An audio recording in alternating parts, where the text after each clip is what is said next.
Overwatch tank hero categories. Anyway, this video will probably help you to know what hero does exactly what and how you should probably use them and not end up like that. um, anyhow, first, you have the anchor tanks. You have Reinhardt and Orisa. But there's one thing about Reinhardt, though. Reinhardt is also part dive tank, since with that charge, he can just go in there and smash stuff with his hammer and distract the enemy team enough to at least get a few flankers in, or get those DPS to do some work. And I'd say that is a pretty good thing to do. It's just, you gotta know when to do it and where to do it. Because you don't really want to run into a Reaper.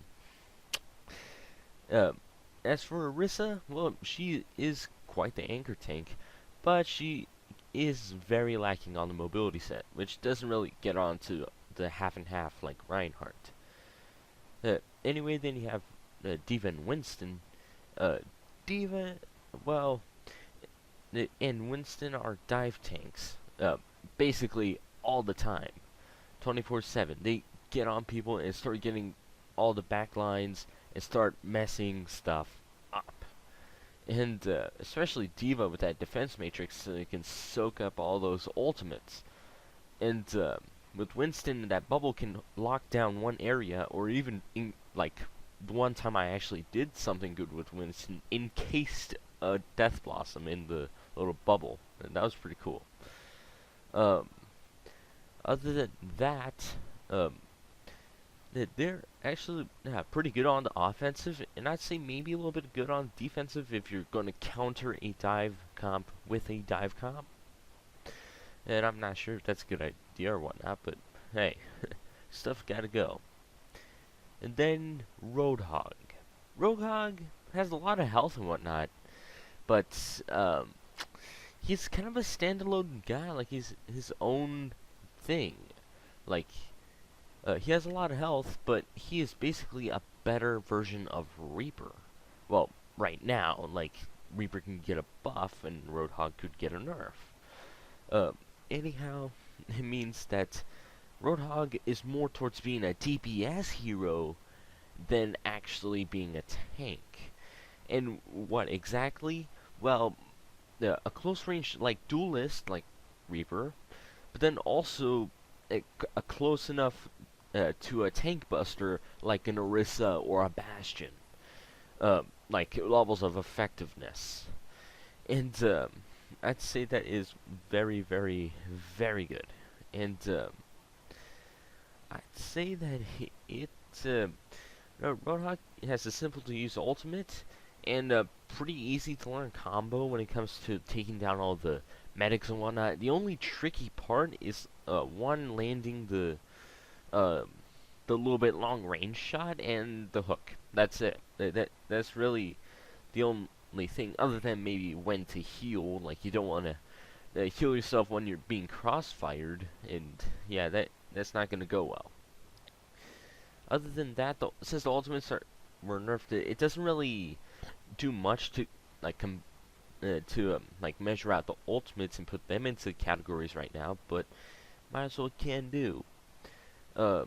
Reinhardt is basically kind of the stunner. He's the guy that sets up the play for the Reapers, the soldiers, and whatnot, but then can also get plays of his own if he wants to with the crazy combo of the Fire Strike and the Charge and whatnot.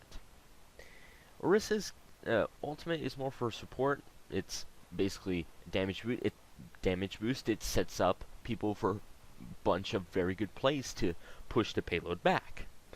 Winston, well, is basically get off my hard point and distract the enemy team enough for good old, well, friendly Reaper or whatever to go in there and disrupt or just kill.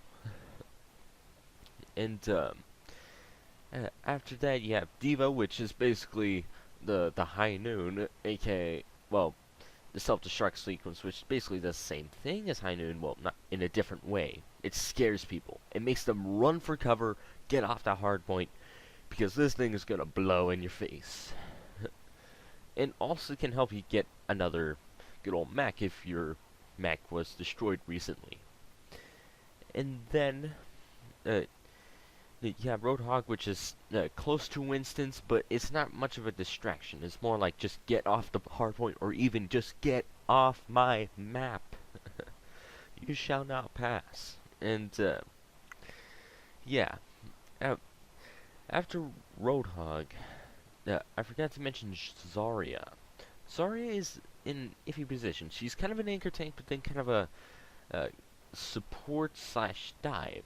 Like, she's all around. Why? Because when she's low on charge, she can help teammates by survive stuff with all those barriers and whatnot and protect herself. And probably keep a good enough front line.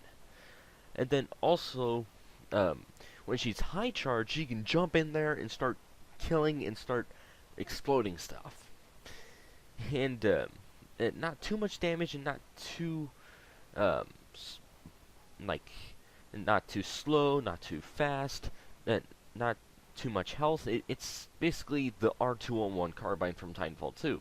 It's good at everything, but not great at everything. And yeah, that's about it. And Zarya's ultimate is also another game, a play setup for any other DPS hero. Anyway, smack that like button, hit the sub, drop the comment. I'll see you guys later for another video on the channel. I'm out of here.